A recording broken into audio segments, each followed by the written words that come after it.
सूफी संत अमीर खुसरो मुद्रो हजरत निजामुद्दीन औलिया। सूफी संत अमीर खुसरो का जन्म सन 1309 में उत्तर प्रदेश के इटा जिले के पटियाली गांव में मुस्लिम समाज में हुआ था। पिता का नाम सैफुद्दीन मोहम्मद था। उनके नाना का नाम नवाब इमादिल मुल्क था। उनका संसारी नाम नवाब अबुल हसन यमुद्दीन था। अमीर खुसरो के नाना निजामुद्दीन औलिया के शिष्य थे। अमीर खुसरो की आयु 8 साल की थी तब वह अपने नाना के साथ हजरत निजामुद्दीन औलिया के दर्शन के लिए गए थे। निजामुद्दीन औलिया को देखते ही रह गए, उनके प्रेम में पड़ गए। ऐसा नूरानी चेहरा औलिया का था। नियमित औलिया के दर्शन सत्संग के लिए दिल्ली जाया करते थे। जब उनकी आयु 17 साल की हुई तब उनकी गणना दिल्ली के उस प्रकार के शायरों में होने लगी। उसने राग रागिणी का आविष्कार किया। सितार, वीणा, ढोलक जैसे वाद्य का उसे प्रणेता कहते हैं। 28 साल की आयु में मुल्तान पंजाब में सुल्तान मोहम्मद का दरबारी बने। 7 साल बल्ख की जेल में कैदी रहे।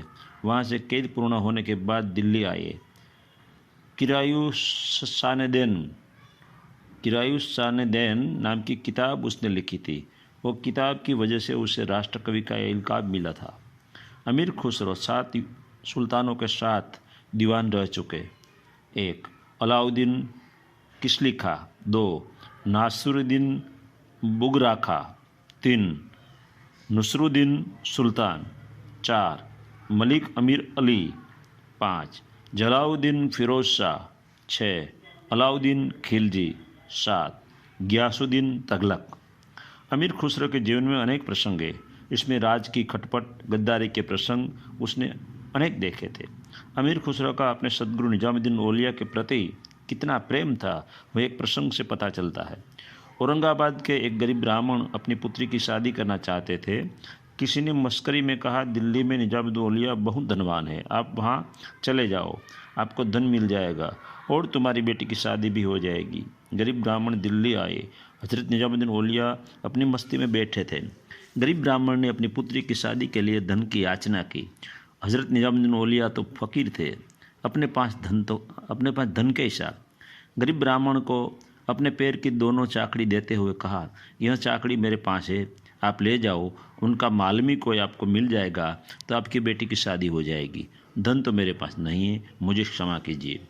गरीब ब्राह्मण निराश होकर औलिया की चाकड़ी लेकर निकल गए। वो एक वृक्ष के नीचे औलिया की चाकड़ी पर मत्था टेक कर आराम कर रहे थे। जोगानुजोग वहाँ से अमीर खुसरो राज के सिपाहियों के साथ जा रहे थे। उनकी दृष्टि वृक्ष के नीचे आराम कर रहे वो व्यक्ति पर पड़ी। खुसरो को ऐसा एहसास हुआ कि मेरे पीर की खुशबू आ रही है। वो आराम कर रहे व्यक्ति के पास पहुँचे। देखा तो अपने पीर की चाकड़ी थी। सो रहे गरीब ब्राह्मण को जगाया और कहा, यह चाकड़ी आपको कहाँ से मिली? गरीब ब्राह्मण ने पूरी कहानी सुनाई। अमीर खुसरो रोने लगे। मैं आपके पैर पड़ता हूँ, मुझे मेरे पीर की चाकड़ी वापस दीजिए, आपको मुँह मांगा दाम दूंगा।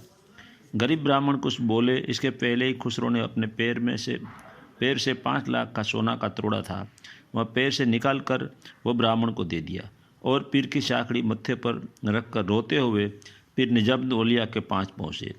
पीर औलिया के दोनों चरणों में चाकड़ी पहनाकर रोते हुए बोले, मेरे पीर बिना चाकड़ी के नंगे पैर रहे, मुझे बहुत दुख हुआ। खुसरो जिंदा है, कोई भी काम मुझे बता दीजिए, आप मुझे जुदा न समझे। पीर औलिया खुसरो को बात में लेकर उनके सिर पर हाथ फेरते हुए बोले, जिसके साथ एक खुदा और दूसरा खुसरो जैसा शिष्य हो, उसके सामने धन के ढग भी क्या कीमत है। दूसरा प्रसंग, फिर औलिया निजामुद्दीन दिल्ली में देह त्याग किया। तब खुसरो लखनऊ यूपी में थे। जब पीर औलिया का देहांत का समाचार सुने तब एक पागल की तरह रोते रोते दिल्ली जाने लगे। उनके वस्त्र भी फट चुके थे। किसी ने उसको रोते देखकर कहा, आपके पीर तो अजर अमर है, आप किस लिए रोते हो?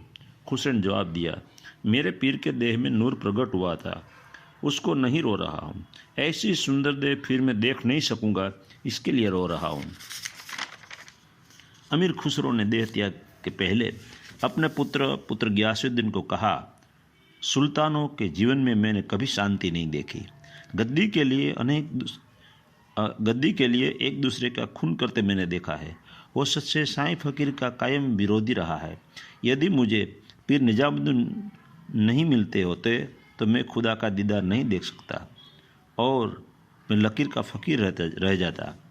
जैसे मैं पीर निजामुद्दीन औलिया के शिष्य हुआ, ऐसे ही कोई साईं फ़कीर के ढूंढकर शिष्य बनकर खुदा को जान लीजिए।